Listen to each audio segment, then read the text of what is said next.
ইয়া রাসূলুল্লাহ।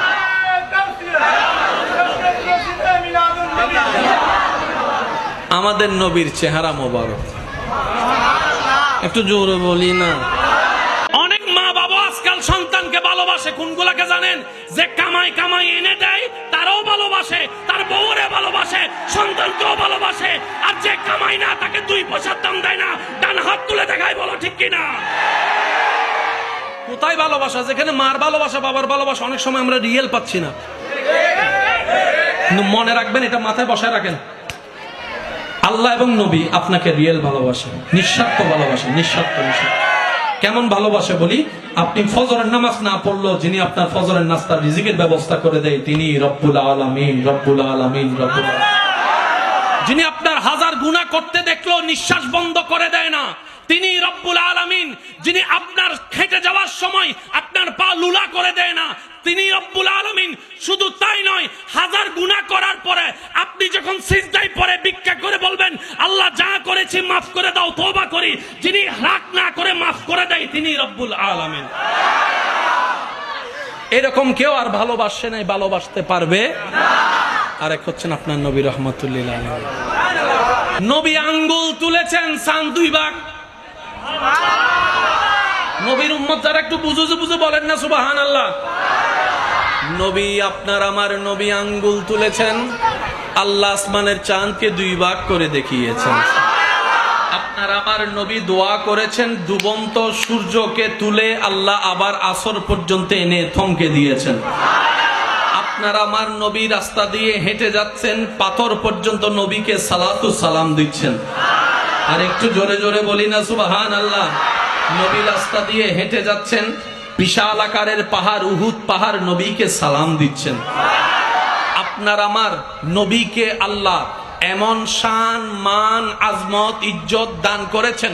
ইমানদার ভাইয়েরা খেয়াল করবেন, অন্য নবীদেরকে আল্লাহ বিশেষ বিশেষ কিছু পাওয়ার মুআজিজা দান করেছেন। অনেকেই কিতাবে লিখছেন, আপনার আমার নবীর যতগুলা মুআজিজা, সবগুলা মুআজিজা যদি আল্লাহ নাও দিত, চেহারাটাই ছিল অন্যতম মুআজিজা। আপনার আমার নবীর চেহারা মোবারক ছিল আল্লাহর দেওয়া একটা মুআজিজা। কেমন মুআজিজা? দুশমনও যদি দুশমনের নিয়তে হিংসার পাহাড় নিয়ে রাগটাকে কন্ট্রোল করতে না পারে, নবীর সামনে আসতেন, চেহারা মোবারক দেখার সাথে সাথে দিল গলে যেত, দিল গলে যেত, দিল গলে যেত। হযরত ওমর ফারুক রাদিয়াল্লাহু তাআলা 39 জন যখন মুসলমান হয়েছেন, নবীকে হত্যা করার জন্য ফারুক আজম যখন গিয়েছেন, নবীর চেহারা দেখার সাথে সাথে তলোয়ার হাত থেকে পড়ে গিয়েছেন। তখন নবী মুস্কি হেসে বললেন, ওমর, আমি তোমার অপেক্ষা করছিলাম, আমি তোমার অপেক্ষা করছিলাম, কারণ সুপ্রিম কোর্ট থেকে রায় এসেছে তুমি কালিমা পড়ে মুসলমান হবা, আমি তোমার অপেক্ষা করছিলাম। ফারুক আজম বলে, আমি আসছি আপনাকে হত্যা করতে, আপনি আমারে নিয়ে দাওয়াত দেওয়ার জন্য বসে আছেন, ব্যাপার কি? তখন নবী বলে যে, ওমর, সেটাই হয় যেটা রবের মর্জি হয়, সেটাই হয় যেটা রবের ইচ্ছা হয়। তোমার ইচ্ছা আমাকে হত্যা করা, রবের ইচ্ছা তুমি কালিমা পড়ে সিজদায় নামাজের মধ্যে সিজদা দেওয়া। ফারুক আজম নবীর চেহারা দেখে মগ্ন হয়ে গিয়েছেন। দূর থেকে শুনেছে ভিন্ন কথা, চেহারা তার ভিন্ন কথা বলে। এবার কালিমা পড়ার পরে ফারুক আজম শুনতে পেলেন মুসলমানরা গোপনে গোপনে ইবাদতের কাজ করে। ফারুক আজম বলে, ইয়া রাসূলুল্লাহ, ইসলাম তো সত্য, ইসলাম তো মিথ্যা নয়, কোরআন তো সত্য, কোরআন তো মিথ্যা নয়, আল্লাহ তো সত্য, আল্লাহ তো মিথ্যা নয়, আপনি তো সত্য, আপনি নবী তো মিথ্যা নন, আপনার ধর্ম তো মিথ্যা নন। তাহলে মিথ্যাগুলো যদি বুক ফুলাই মক্কায় চলতে পারে, ইসলাম কেন পারবে না? ইসলাম কেন পারবে না? ইসলাম কেন পারবে না? আজকে থেকে আমি ওমর ফারুক দাঁড়াই গেলাম, কোন বাপের ফুতাছস আমার সামনে দাঁড়া।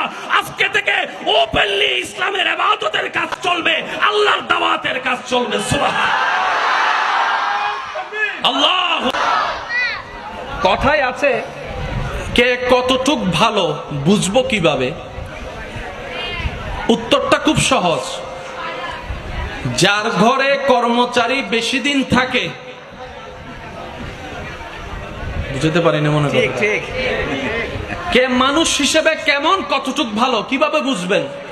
যার ঘরে কর্মচারী বেশি দিন থাকে এবং বের হওয়ার সময় মালিকের জন্য কান্না করে। এখানে আর বাছাই যাচাই করার দরকার নাই, বুঝতে হবে মালিক পক্ষ।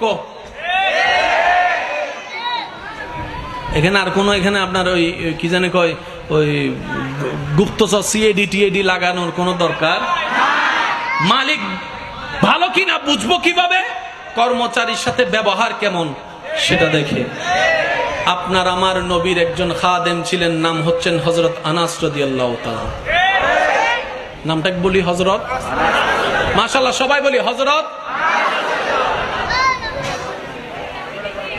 হযরত আনাস রাদিয়াল্লাহু তাআলা বলেন, আমি দীর্ঘদিন নবীর দরবারের খাদেমগিরি করেছি, খেদমত করেছি, গোলামি করেছি। করতে চলতে বলতে অনেকের অনেক কিছু ভুল হয়ে যায়, ইচ্ছায় হয় অনিচ্ছায় হয়। আমার নবী রাহমাতুল লিল আলামিন এমন কোমল হৃদয়ের অধিকারী, জীবনে আমাকে বকা দেওয়া তো দূরের কথা, কখনো চোখ রাঙ্গাই পর্যন্ত তাকায় নাই আমার দিকে। সুবহানাল্লাহ। তিনি হচ্ছেন আমাদের নবী রাহমাতুল লিল আলামিন। আর একটু জোরে বলি। একবার হযরত আনাস রাদিয়াল্লাহু তাআলা আনহু নবী একটা কাজে পাঠাইছেন। উনি আরো ছোট ছিলেন। বাচ্চাদের খেলা দেখে উনি ভুলে গেছে, বাচ্চাদের খেলতে দেখে উনিও বাচ্চাদের খেলার সাথে যোগ হয়ে গেছে। নবী বলে যে আসে না কেন? নবীজি বার হয়ে দেখে আনাস রাদিয়াল্লাহু তাআলা বাচ্চাদের সাথে, একটু জোরে বলেন না, বাচ্চাদের সাথে। নবী রাহমাতুল লিল আলামিন ওনার পিছে গিয়ে দাঁড়াইছে। নবী রাহমাতুল লিল আলামিন পিছনে গিয়ে যখন দাঁড়িয়ে ওনার শরীরে হাত রাখছে, হযরত আনাস রাদিয়াল্লাহু তাআলা পিছনে ফিরে দেখে যে নবী রাহমাতুল লিল আলামিনের হঠাৎ করে মনে পড়ছে আমাকে তো কাজ ওইটা দিছিল। মনে মনে মনে ভয়, এখন না কি হয়। কারণ ওই যুগটা ছিল যে গোলামের যুগ, মারার যুগ, হত্যা করার যুগ। ওই পরিবেশটা, মানুষের মুভমেন্ট ছিল এরকম। যখন আনাস রাদিয়াল্লাহু আনহু নবীজির দিকে তাকাই ঘাবড়াই গেলেন, নবী ওনার দিকে তাকাই মুস্কি একটা হাসি দিলেন।